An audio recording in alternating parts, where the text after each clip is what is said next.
277페이지 펴시고, 자, 이 종합소득 계산 구조. 자, 얘가 오늘 여러분한테 제일 중요한 부분이에요. 우리 실기할 때 전부 다에 영향을 미칠 거니까. 자, 좀 볼게요.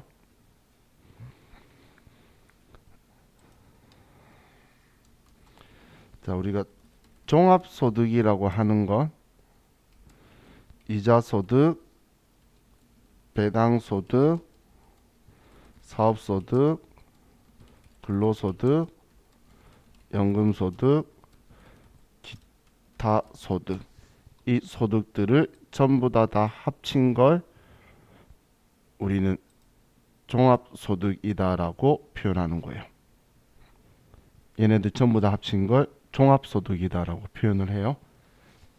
자, 그럼 이 소득이 있으면, 자, 우리는 이 소득에 비과세가 있으면 비과세를 빼고, 분리과세가 있으면 분리과세를 빼고, 필요경비가 있으면 필요경비를 빼면 우리는 소득, 종합소득 금액이 되게 될 건데,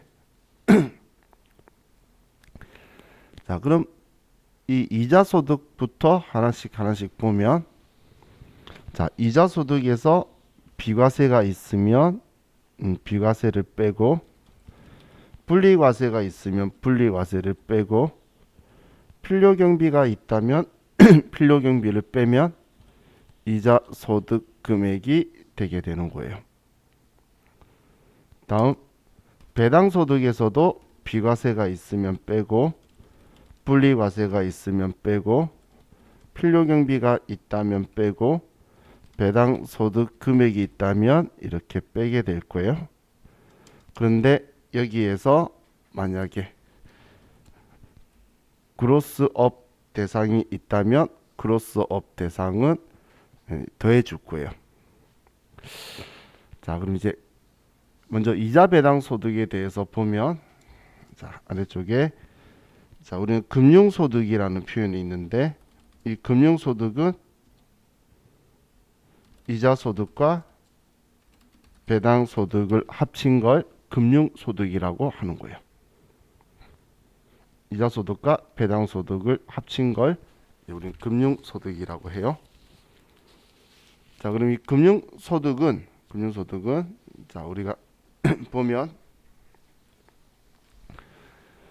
자, 비과세는 뭐 국가가 정한 거니까 정한 규정에 그 부합하게 되면 세금 분리 안 할, 그 부과 안 할 거고, 분리과세는 우리가 원천징수로 납세 의무가 청결되는 거는 세금 내고 끝냈기 때문에 소득 금액으로 가지 않을 거고, 과세 표준 안 가게 여기서 빠져버릴 건데, 자, 이자소득에 대해서 필요경비가 있을까요? 이자소득에 대해서 여러분들이 이자를 받을 때에 필요경비가 있나요? 필요경비는 없겠죠. 또 배당 받을 때 그런 필요경비가 있나요? 없겠죠. 그렇기 때문에, 자, 지금 얘네들은 필요경비를 인정하지 않는 소득들이에요. 얘네들은. 자, 그래서 이 이자소득과 배당소득을 금융소득이라고 하는데, 이 금융소득은 필요경비를 인정하지 않는다는 거예요.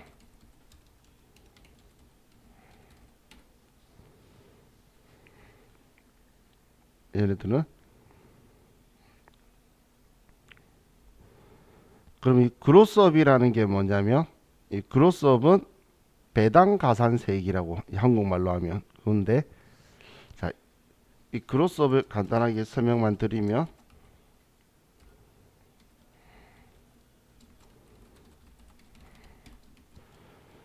자, 예를 들어서, 자,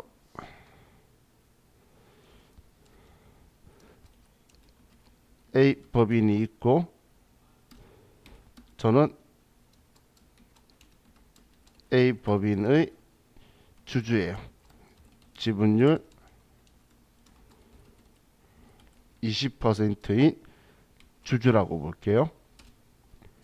자, 이런 상황에서 A 법인의 이익이 100이 생긴 거예요. 그럼 100을 전부 다 배당을 한다면 나는 자, 배당을 얼마를 받을 수 있죠? 자, 전부 다 배당을 한다면 20을 받을 수가 있겠죠? 그죠? 자, 그런데 자, A 법인이 이익이 100이 나왔는데 여기에 법인세가 20이 나온 거예요. 그러면 남아있는 돈은 80이 되겠죠. 그렇죠? 그럼 이 80을 가지고 배당을 하면 나는 16을 받을 수 있겠죠. 이 말 이해가시나요?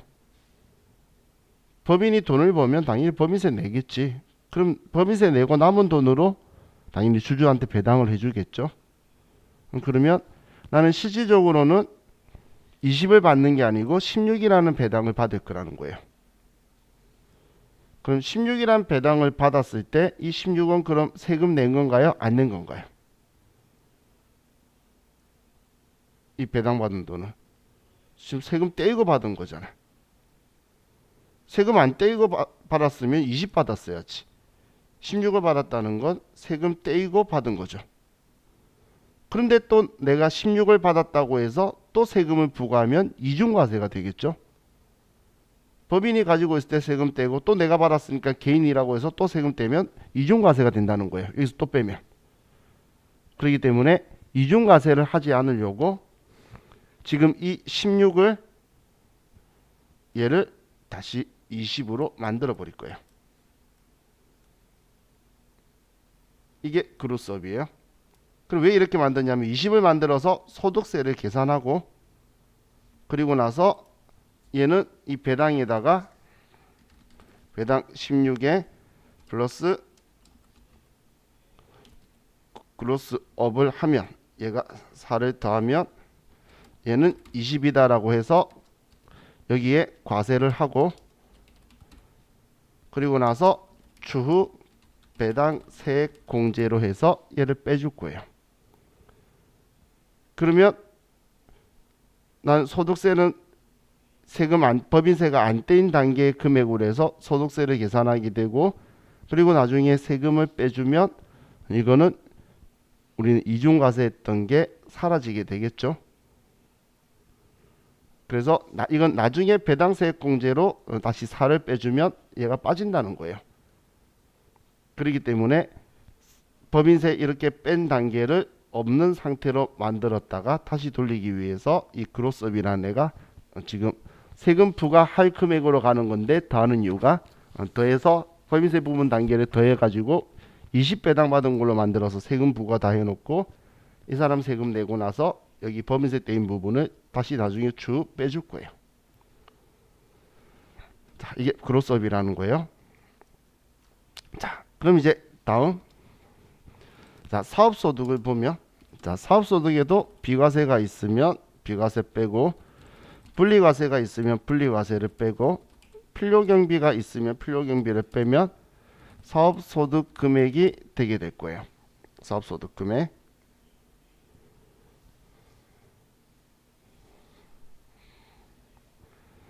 자, 그럼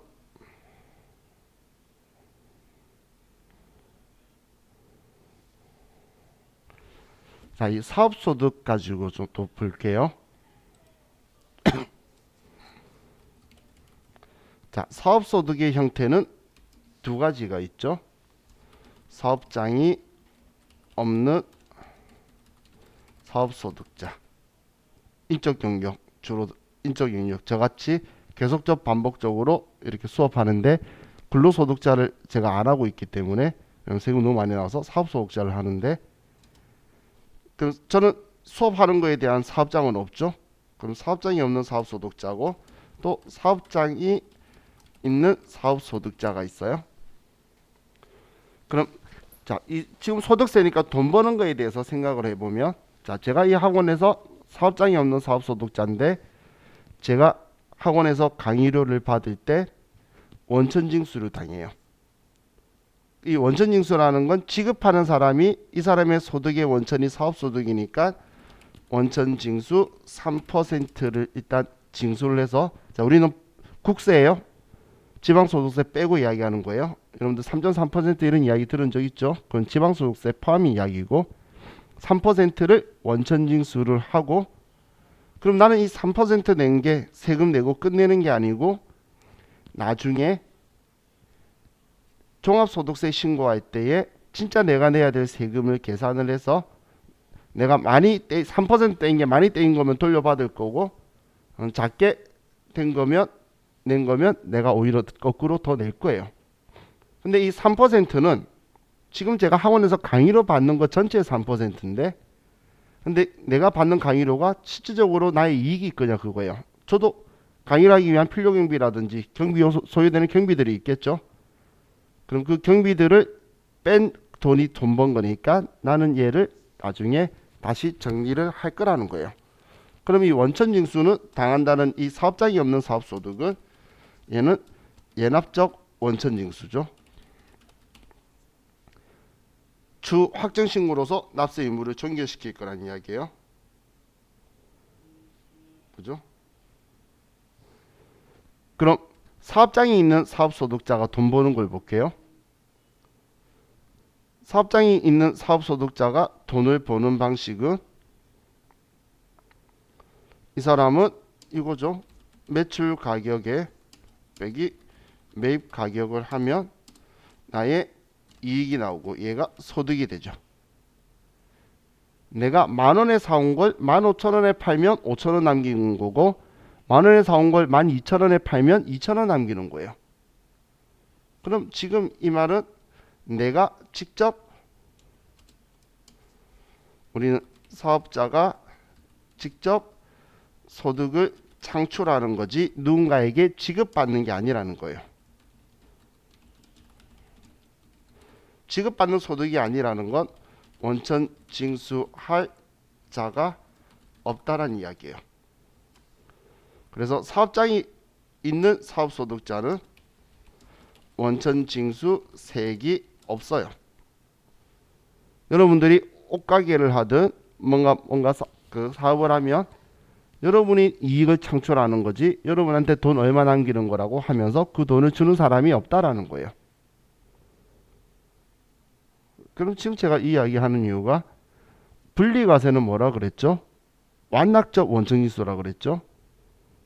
그럼 사업장이 있는 사람은 원천징수 자체를 당하는 일이 없기 때문에 뭐 분리과세다 뭐다 말할 이유가 없어요. 할 게 없어요. 원천징수 당해야 완납적 원천징수를 하지.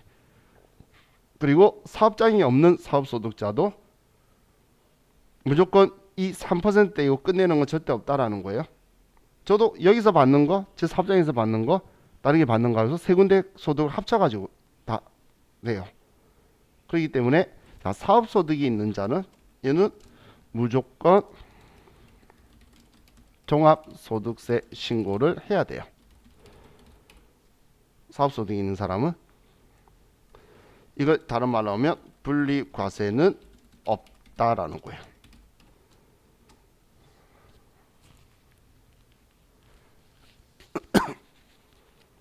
자, 이걸 다시 위쪽으로 가서 보면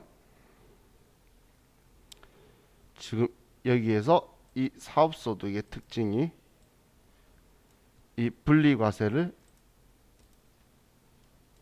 있을 수가 없다라는 거예요.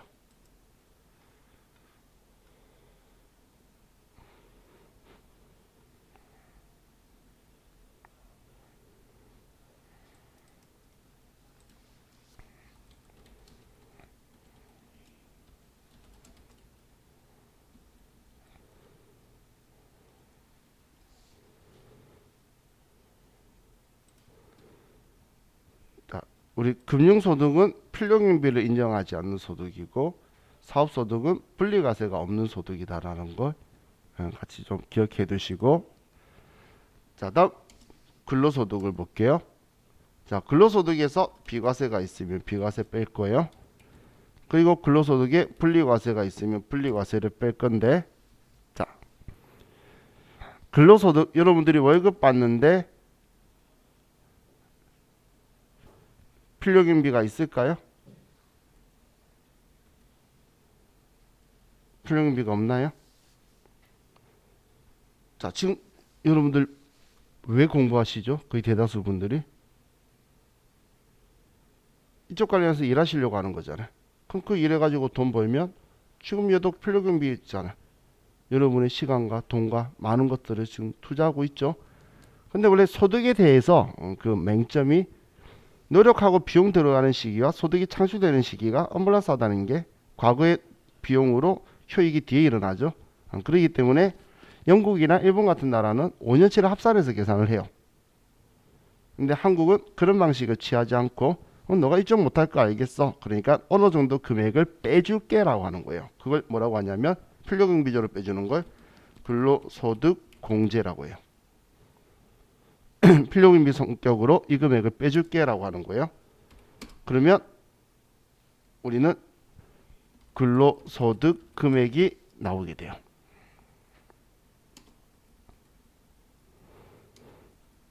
같이 맞춰보려고요.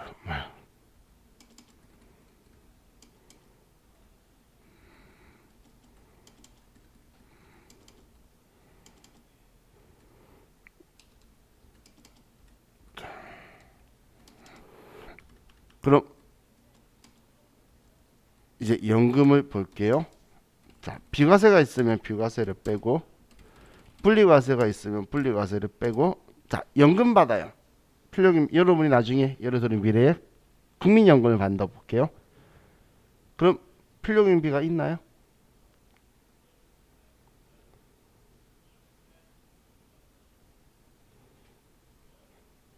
자, 지금 국민연금 떼이고 있죠? 납부하고 계시죠? 건강보험처럼 가족 중에 한 명이 아니고 일일이 다 내고 계시죠? 그죠? 자, 그럼 이 국민연금 내고 싶나요? 자, 지금 내가 당장 갚아야 될 빚이 있어요. 저 오늘 밥 먹고 살기도 오늘 당장 밥 먹을 돈도 없는데 국민연금 내라 그러면 내고 싶을까요? 일반적으로 안 내고 싶죠? 그럼 왜 안 내고 싶지? 그 이유는 우리는 그 돈으로 지금 당장 더 높은 이자를 줘야 되는 빚을 갚는 게 훨씬 더 효익이 커요. 그런데 지금 우리는 그 피해 비용을 날리면서 지금 연금을 납부하고 있죠. 그렇기 때문에 필요경비조가 있다라는 거예요. 그런데 그걸 입증할 수는 아무도 없겠죠. 그렇기 때문에 얘도 연금 소득 공제가 있는 거예요. 그럼 연금 소득 공제를 해주면 연금 소득 금액이 되게 돼요. 자, 참고로 자, 저희 어머니도 말씀을 하셨는데 저는 개인연금 벌써 개인연금 하나는 20년이 다 넘어서 끝냈고 옛날 거는 20년짜리 이랬거든. 그래서 그 납부했던 거 다 끝냈고 지금 또 새로운 거 들어가고 있는데 어머니 뒤늦게 이렇게 말을 하시더라고요. 대한민국에 있는 모든 연금 중에 수익률이 가장 높은 게 국민연금이라고. 진작에 말했으면 국민연금을 많이 냈지. 난 삼성화재를 믿었는데 그죠? 그 국민연금이 효익이 높대요. 근데 거기에서 또 많은 사람들이 생각하는데 TV에서 전에 누가 뭐 이야기하는 거 보고 저는 바보라고 저는 대놓고 말했어요. 자, 여러분들이 빚이 있죠? 그리고 국민연금이 있죠? 노후를 대비하면 국민연금이 효익이 더 크다라고 이야기하고 빚은 뭐냐 나중에 갚는다는 이야기하는데 그 사람은 바보 중에 대바보예요. 빚을 국민연금처럼 10년, 20년, 30년 놔두면 국민연금 타는 것보다 훨씬 더 큰 금액으로 변신을 해요. 심지어는 상상도 못하게 지금은 얼마 차이가 안 나는데 나중에 몇십 배로 바뀌어요. 국민연금을 연체하고 빚 이자 못 내는 게 있다면 그걸 내는 게 훨씬 더 여러분한테 효익이에요. 빚 갚는 게. 근데 이제 그걸 이제 사람들은 국민연금을 안 내도록 이야기하면 안 되죠. 그런 이야기 때문에 그런 식으로 좀 돌려서 말하는데 그건 국민한테 사기치는 거예요. 그냥 아무 말 안 하고 가만히 있어야지. 그게 효익이다라는 표현하면 안 되죠. 국민을 더하기 빼기 못하는 바보로 생각하는 분들이에요. 자, 다음 기타 소득은 어쩌다 한 번씩 발생하는 소득이에요. 그래서 비과세가 있으면 빼고 분리과세가 있으면 빼고 자, 어쩌다 한 번씩 발생하는 것들 필요 경비가 있으면 뺄 거예요. 자, 참고로 자, 로또 1등 당첨됐어요. 필요 경비 얼마죠? 로또 1등 당첨되면 필요 경비 여러분들은 그 돈 빼고 세금 낼 거예요. 그 돈 세금 내면 안 돼. 로또 살 때 필요 경비는 1,000원이 들어가죠. 그래서 그 1,000원을 빼고 계산을 해요.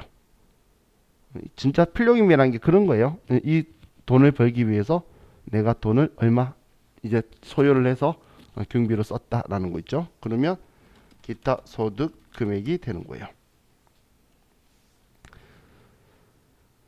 그럼 지금 이 이자 소득 금액, 배당 소득 금액, 사업 소득 금액, 근로 소득 금액, 연금 소득 금액, 기타 소득 금액 얘네들을 전부 다 합쳐서 우리는 종합 소득 금액이라고 할 거예요. 자, 그럼 우리 소득이라는 표현들 하고 소득이라는 표현들 여기 소득이라는 표현들 있죠? 자, 이 표현들하고 소득 금액이라는 표현들하고 자, 얘네들은 전혀 다른 의미죠.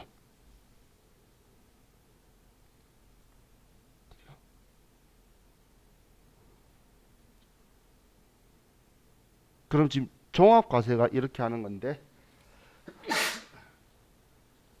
그런데 자, 우리는 자, 우리 시험 챕터는 아닌데 퇴직 소득도 비과세가 있으면 빼고 분리과세가 있으면 빼고 그리고 여기에 공제해 주는 것들이 있어요. 장기 근속 공제라든지 빼주는 것들이 있어요. 그러면 퇴직 소득 금액이 되고 양도소득도 비과세가 있으면 빼고 분리과세가 있으면 빼고 그리고 장기보유 특별공제 뭐 이런 형식으로 또 공제가 있으면 빼면 양도소득 금액이 되게 될 건데 얘네들은 따로 하는 분류과세 항목이었죠. 그죠?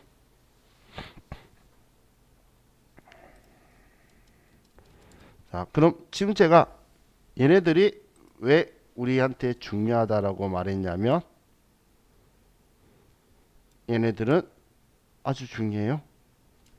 자, 종합소득금액 더하기 퇴직소득금액 더하기 양도소득금액을 한 게 연 100만 원 이하이면 그러면 소득세법에서는 소득이 없는 것으로 간주한다라는 거야.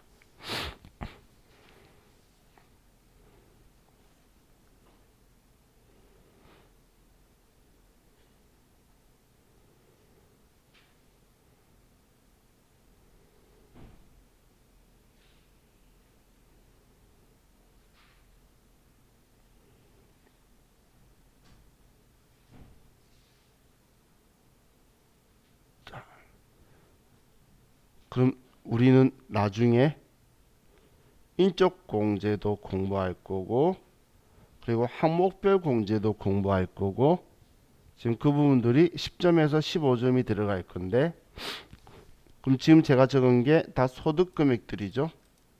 그러면 소득을 주면 소득을 소득 금액으로 만들 거예요.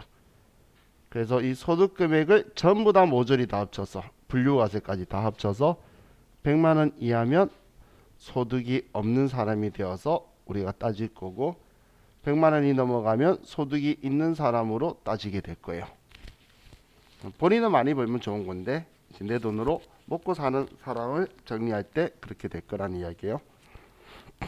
자, 그래서 얘가 아주 중요한 이유다라고 보시면 돼요. 자, 그럼 지금 여기에 있는 걸 제가 지금 얘는 이자 소득 총수익금에 적혀 있는데 이자 소득에 얘 둘이를 빼면 이자 총수익 금액이 되는 거죠. 왜 이렇게 표현했는지 모르겠어요. 자, 다음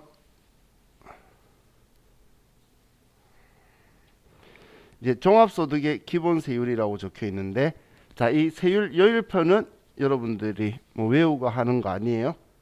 이건 우리 CTA 시험이든 세무공무원 시험이든 모든 시험이든 이 여율표는 첫 시험 그 볼 때 위에 전제 조건에 깔아줘요. 표를 줘요.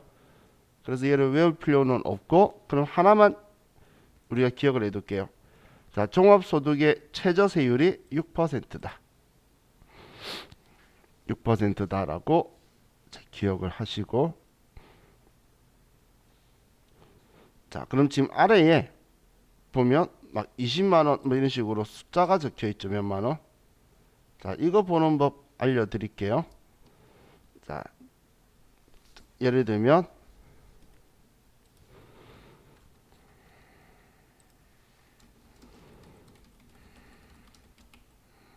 자, 종합소득세 계산을 하는데, 자, 예를 들어 과세 표준이 5천만 원인 사람이 있다라고 볼게요. 자, 예를 든 거예요. 자, 그러면 자, 이 사람은 자, 누진 세율 제도이기 때문에 자, 0원에서 1,200만 원까지는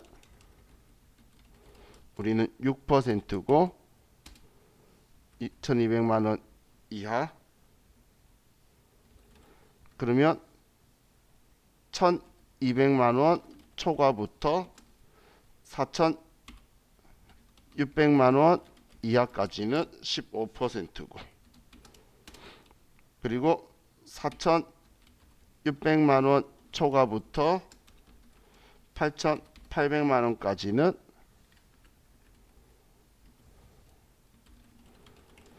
24%죠. 자, 이 세 개만 가지고 볼게요. 그럼 지금 5천만 원 이 번 사람은 일단 첫 번째 6% 구간은 1,200만 원이고,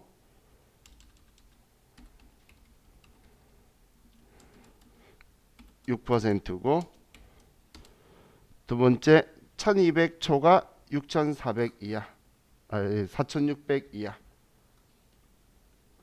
하면 이 사람은 3,400만 원이고, 이 3,400만 원은 15%고, 그리고 이제 넘어간 5천만 원까지니까 나머지 400만 원은 24%다. 이렇게 되겠죠. 이게 누진세율이잖아. 그죠? 그럼 우리 1,200만 원의 6%면 72만 원이고, 그리고 3,400만 원의 15%는 우리는 510만 원이고, 그리고 400만 원의 2%는 8만 원이네요. 24%는 죄송해요. 산수 잘못했어요. 자, 400만 원의 24%는 96만 원이네요. 자, 그럼 72만 원, 510만 원, 96만 원 합치면 이 사람의 총 세금은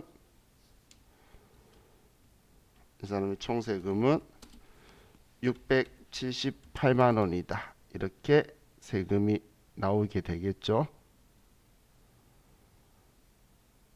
그렇죠? 그런데 이 표 요율표를 쓰면 엄청 빨리 계산한다는 거예요. 자, 이 사람은 지금 4,600만 원 초과 8,800만 원 이하니까 여기에 들어가 있죠. 그죠? 그러면 이 사람은 앞에 582만 원 적혀 있는데, 자, 4,600만 원 초과 5천만 원 벌었다면 400만 원이죠. 400만 원에 24% 하면 96만 원이고, 그럼 이 96만 원에 지금 582만 원을 더하라는 이야기예요. 그러면 678만 원이 됐고요. 이게 지금 이 앞에 맥시멈 있죠? 얘 둘이 합친 값을 준 거예요. 맥시멈으로 꽉 찼으니까 앞에 게. 그럼 굳이 이렇게 계산 안 해도 얘 둘이 합이 582만 원이니까 얘를 주니까 우리 계산을 그냥 초과하는 부분만 세율 곱해주면 되겠죠.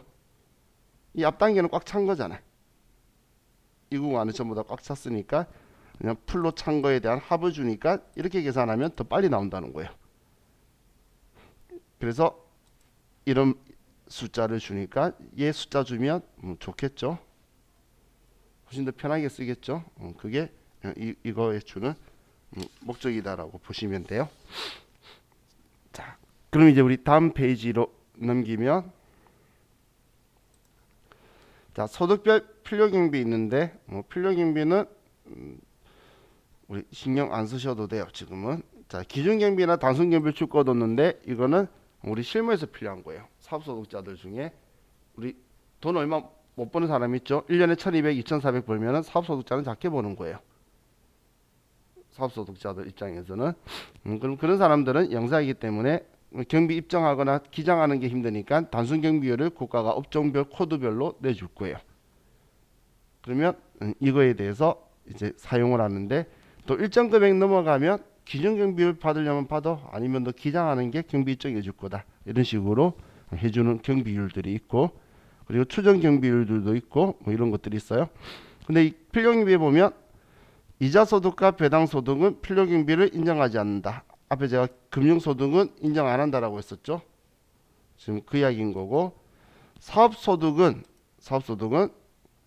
자, 얘는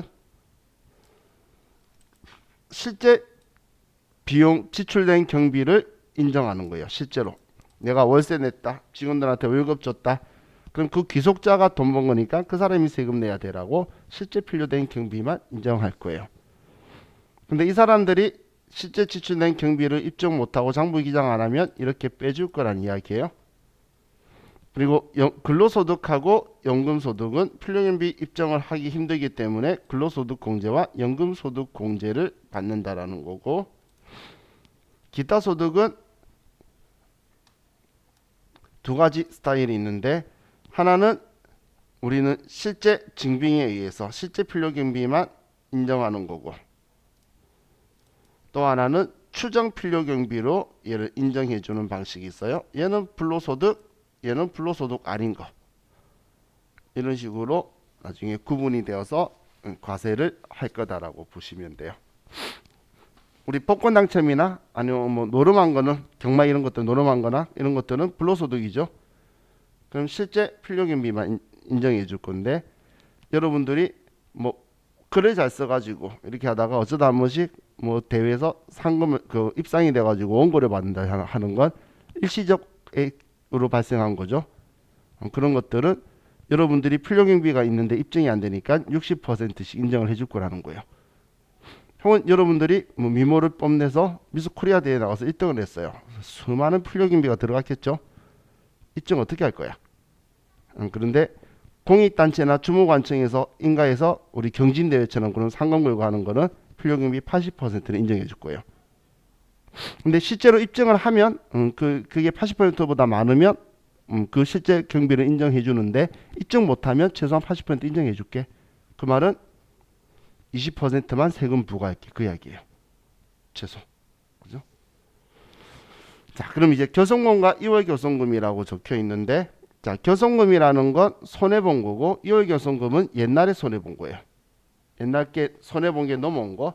그럼 옛날에 손해본 거에 대해서 왜 그 이야기를 하냐면, 이월교성금은 10년간 이월공제를 해줘요.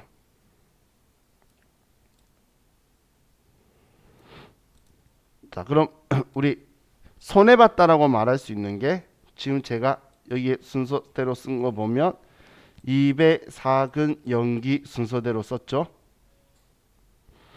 그럼 이 소득들 중에 손해볼 수가 있는 소득은 얘밖에 없어요. 사업소득. 그래서 이렇게 생각을 하시면 돼요. 자, 우리가 종합소득이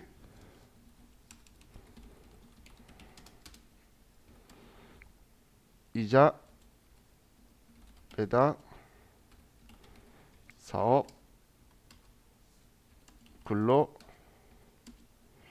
연금 기타가 있는데, 자, 여기에서 이 사업소득에서 여기에서 우리가 결손이 발생을 할 수 있다는 거예요. 결손금이. 그럼 얘가 발생을 했을 때에,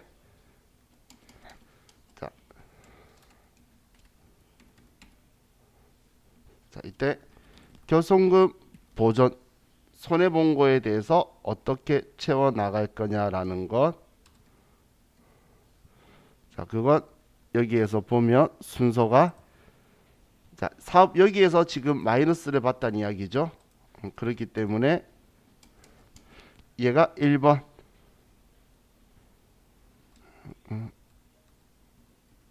얘가 1번,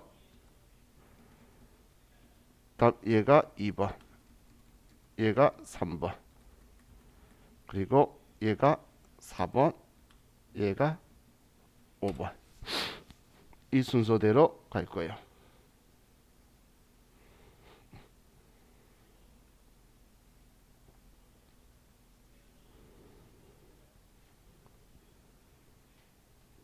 그런데 2월 결손금을 공제하는 거는 2월 결손금 보조는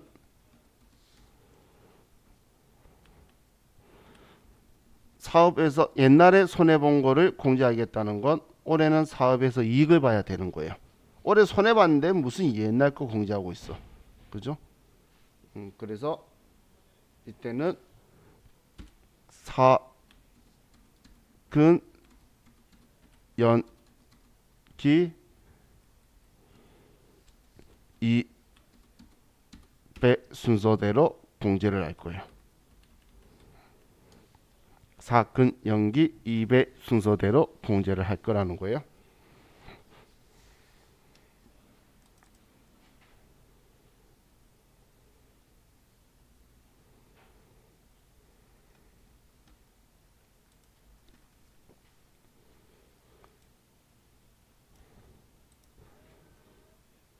그럼 여기에서 여러분들이 지금 왜 이런 행동을 하냐면, 지금 이 순번을 정하고 있냐면, 자, 여기에서 만약에 300만 원의 결손을 받죠. 그런데 뭐 다른 소득이 다 100만 원씩 있어요. 그럼 500만 원 벌었고 얘에서 300만 원 손해 하면 200만 원 이익이 될 거잖아요. 그럼 이 200만 원이 근로소득이냐 연금소득이냐 기타 소득이냐 이자소득이냐 배당소득이냐에 따라서 내가 세금을 내야 될 거냐는 게 다르게 정리할 수 있는 거예요. 그럼 300만 원인데 다 100 빼기면 근로연금 기타에서 100 빼면 이 사람의 소득은 이자 배당만 있죠.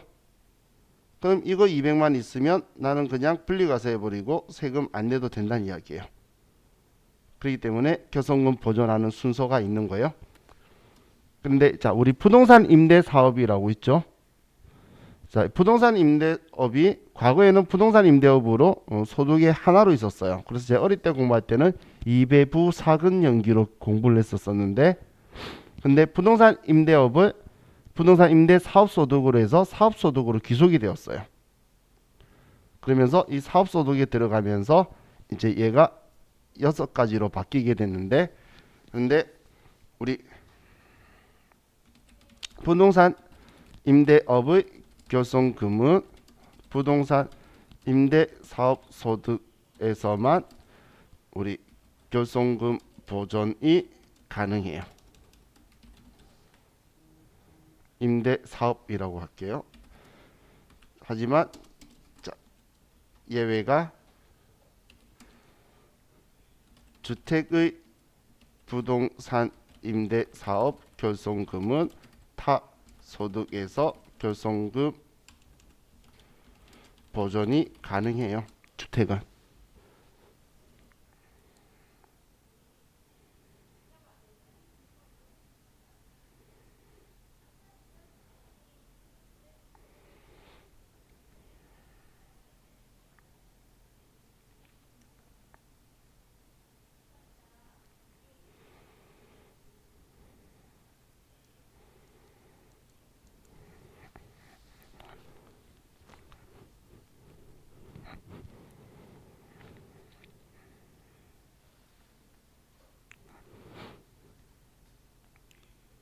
이거 이런 시험에 보기 중 한 개로 자주 등장할 거예요. 자, 그럼 이제 여기까지 제가 같이 좀 설명을 드린 거고, 자, 지금 우리 12분인데 시간 좀 애매한데 이제 우리 쉬었다가 이제 저와 같이 이자 어떤 걸 이자 소득이라고 하고 어떤 걸 배당 소득이라고 하고 어떤 걸 이런 소득들이라고 하는지 보고 각 소득별로 우리 특징들이고 외워야 될 것들을 또 제가 정리해 드릴 거니까 일단 개념 어떤 것들을 이런 거라고 말하는지는 우리 그냥 같이 이야기하면서 보고, 그리고 나서 우리가 외워야 될 거는 제가 빨간색으로 표시를 해 드릴게요. 우리 내일 실기할 때 오늘 제가 이야기했던 거 왜 이야기하고 왜 빨간색 했는지는 내일 모조리 다 알게 될 거예요. 모르면 안 되겠구나라고 생각이 드실 거예요. 자, 우리 쉬었다 합시다.